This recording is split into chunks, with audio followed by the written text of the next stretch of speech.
for me is like a way to express myself. Just like writing a song or write a book. But I don't know music and I can't write good languages, but I can code. Design is like an opportunity where you can create things that are not only beautiful, but that also serve a purpose. Design is in every aspect of life. Design influences people's lives on all levels. Design can be the difference between having a great experience or having a bad one. If no design, there will be no surprise. It's not just how things look, it's how things work. It's one of the most effective forms of storytelling.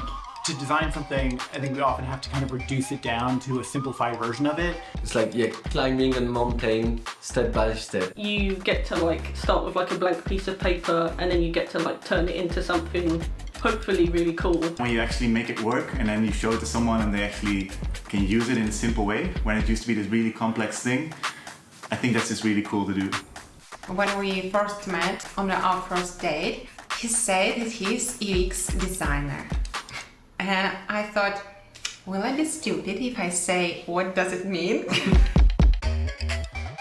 Real design is far more functional. Delightful. Huge.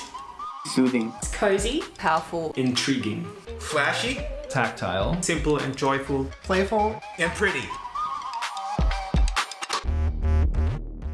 Let me think, do I love design?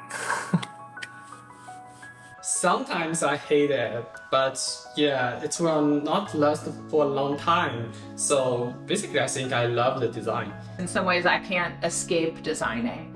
I can't imagine a life without designing stuff. How could anyone hate design? It's kind of like magic. I couldn't do anything else. I know my user can feel how I'm thinking in my app through my design. I think design really does change the way we approach life itself.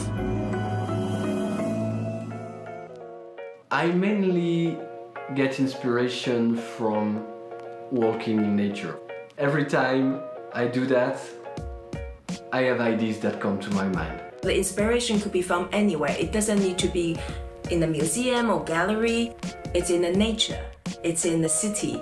When it's nighttime, when I know everybody's sleeping, when I know the world is at rest, it kind of makes it easier for me to get into the zone. If I just spend time away from technology, away from my computer, away from my phone, that's the time when I can really do deep thought.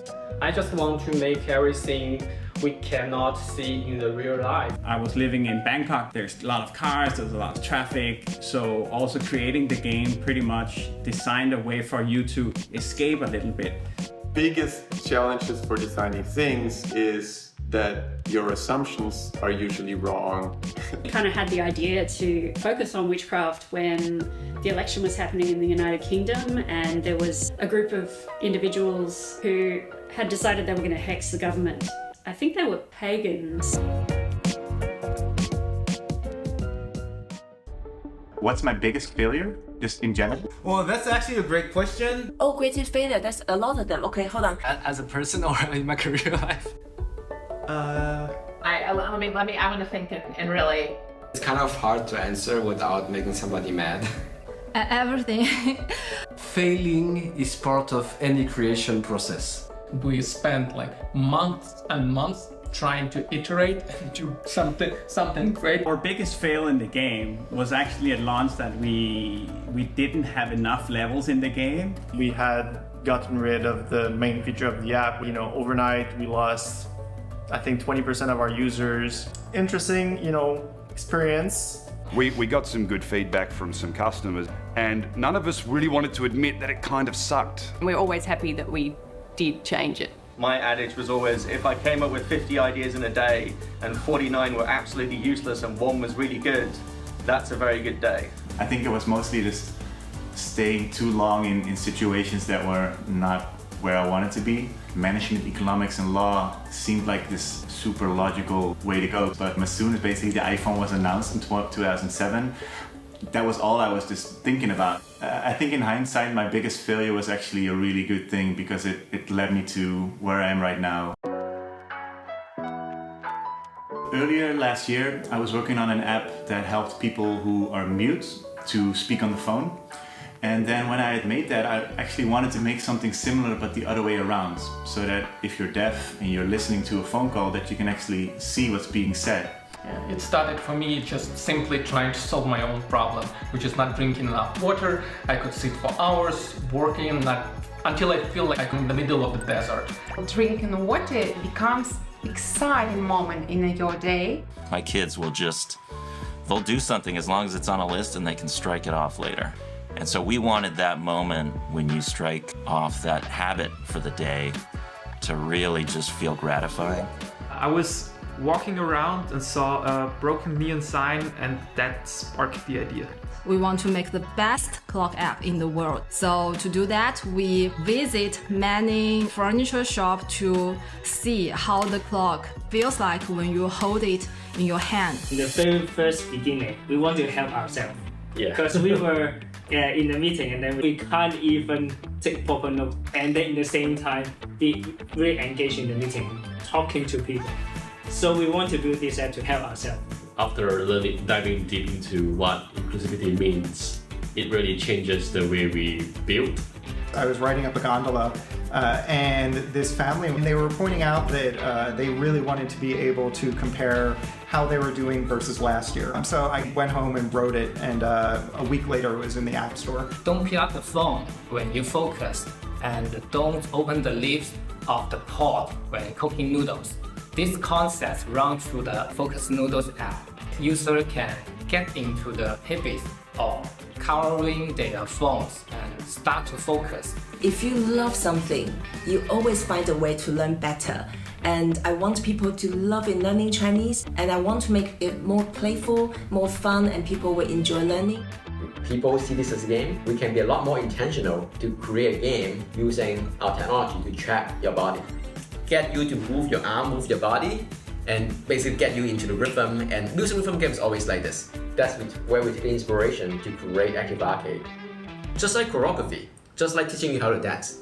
We're in the middle of quite a long project. We realized it would be really good fun to just do a really fast project and we could never lose motivation for. So the concept of the game is you've murdered your husband and your goal is to make sure other people don't find out. The character of Rebel Girls app is like your feminist aunt who is very kind and who's full of stories. And her goal is to make sure that some of the best values are instilled in you. Empowering girls to become the most confident generation of girls. It's an app that is really the friend you wish you had when you lose a loved one. It's the smart checklist to telling you all the things you need to do, but at the same time, only the things you need to do right now and what can wait, but also allowing us to do it for you. And for Behind the Frame, it's basically a escape room game. Has that kind of Ghibli kind of feel to feel like playable anime. We look at the color scheme of Ghibli and also like Renaissance painting. The idea behind Townscaper is you just build beautiful houses. That's all there is to it. The whole concept is that you're finally able to touch the artwork, something that you're not able to do in real life. One of the biggest challenges designing tools for creative people is that a lot of the tasks that artists want to create, they're quite complex tasks. So the challenge is, how do we take all that power and make it really usable and simple? It has to be easy for someone who jumping straight in and hasn't really done this kind of work before, but it also has to be effortless for professionals as well. Making something simple is quite complex. There's so many tiny details that go into creating an experience. There was no way for it not to feel really clunky.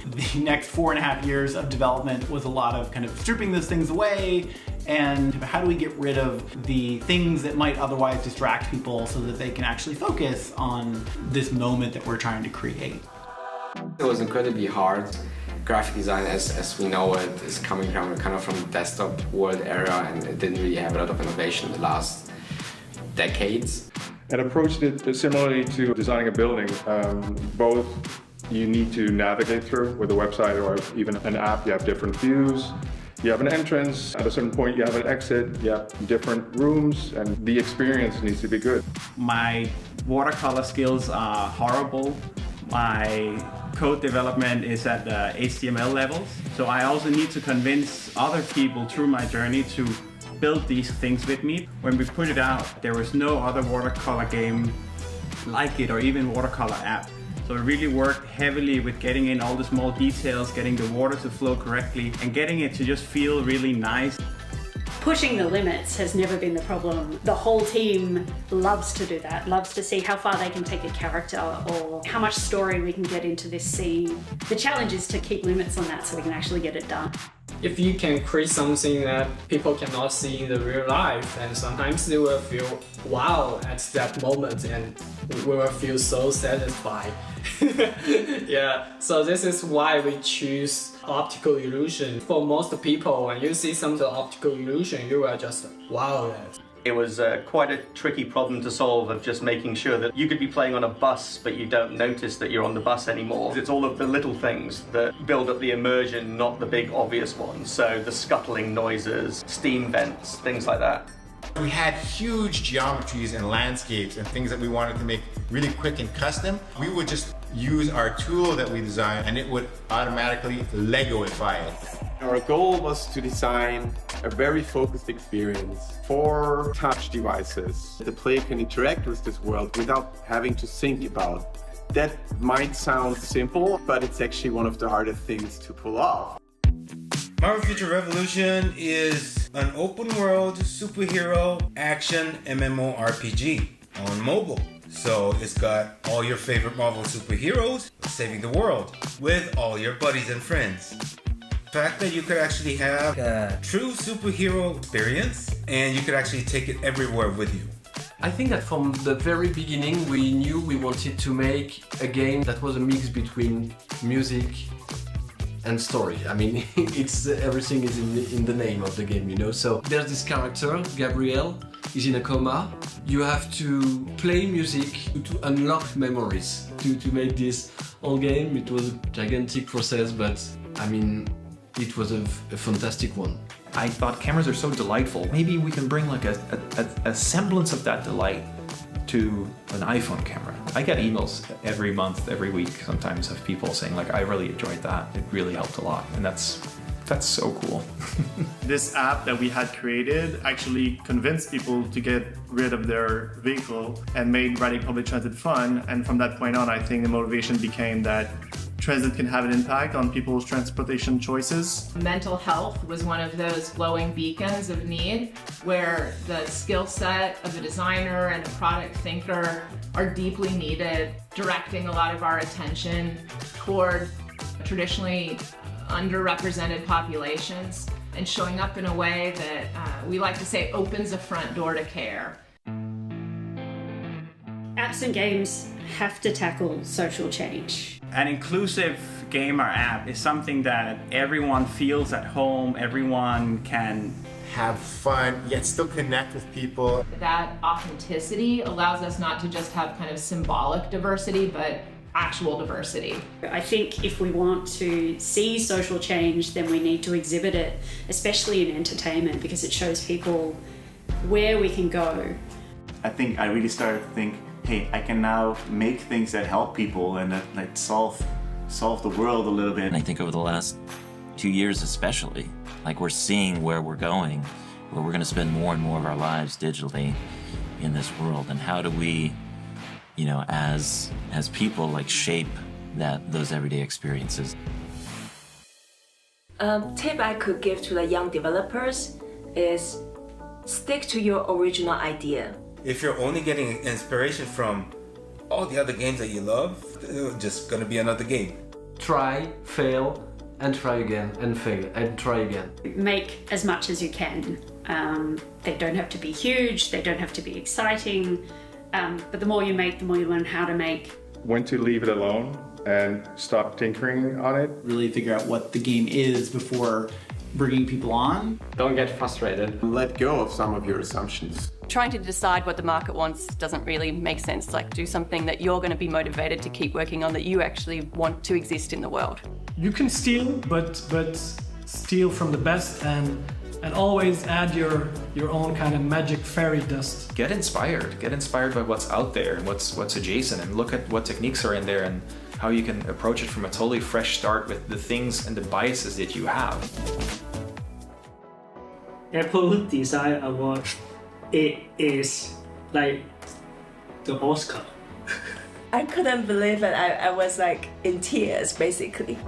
I didn't know who I can tell. It's like, oh my god, I think the most amazing thing happened, and there is no one in a room I could share it with. I remember seeing some tears in his eyes. It means a lot to me as well, because I was the one that asked him to quit his job. Are they still asleep? I mean, come on. It's the Apple Design Award happening over here. Very first reaction when I received the email, okay, it's probably a spam. And I was like, it's a good spam.